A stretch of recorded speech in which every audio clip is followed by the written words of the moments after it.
মানুষ ঠিকই বলে বুদ্ধি থাকলে ঘর জামাই থাকা লাগে না। এখানে একটি পুরাতন ঝাড়ুকে আমরা কিভাবে নতুন ঝাড়ুতে রূপান্তরিত করি তাই থাকছে এই ভিডিওতে।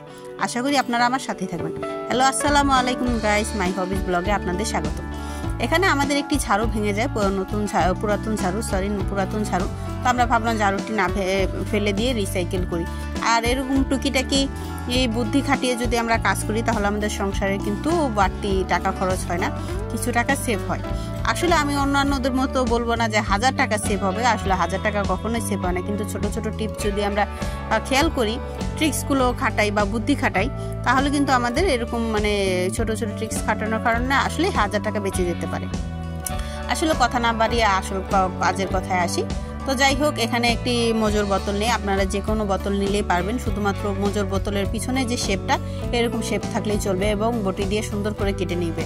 আর ছুরি দিয়ে কাটতে কষ্ট হবে, বটি দিয়ে কাটলেই ভালো হয়। তো যাই হোক, কাটা শেষে আপনারা এরকমভাবে শলাগুলো আমার মতো চেপে ভরে নেবেন যতটুকু ভরা সম্ভব হয়। তারপরে এরকম চুলার মধ্যে ছ্যাঁক দিবেন আর হাত দিয়ে আস্তে আস্তে চেপে দিবেন। তো চাপার সময় খুব সাবধানতার সাথে কাজটি করবেন, তা না হলে কিন্তু হাতে ছ্যাঁকা খাওয়ার সম্ভাবনা খুব বেশি থাকে। আর এখানে আমার একটি ভুল হয়েছে যে আমি কাগজটি খুলতে মনে নাই, বোতলের গায়ে যে কাগজ বা ব্যানারটি আছে। আপনারা কিন্তু এরকম ভুল করবেন না, অবশ্যই এই কাগজটি আগে খুলে নেবেন, তা না হলে কিন্তু আমার মতো ছ্যাঁকা খাবেন।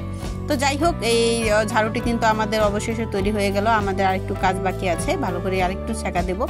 আর পরবর্তী যে শলাগুলো রয়েছে, আমরা কিন্তু একটি ঝাড়ুর কাঠি দিয়ে দুটি ঝাড়ু এখন তৈরি করছি।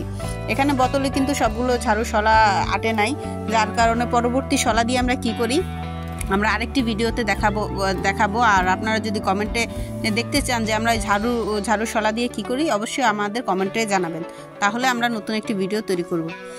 আর আশা করি আমার ভিডিওটি আপনাদের ভালো লেগেছে এবং লাইক কমেন্ট শেয়ার করবেন এবং চ্যানেলটি সাবস্ক্রাইব করবেন, বেল আইকনে ক্লিক করবেন।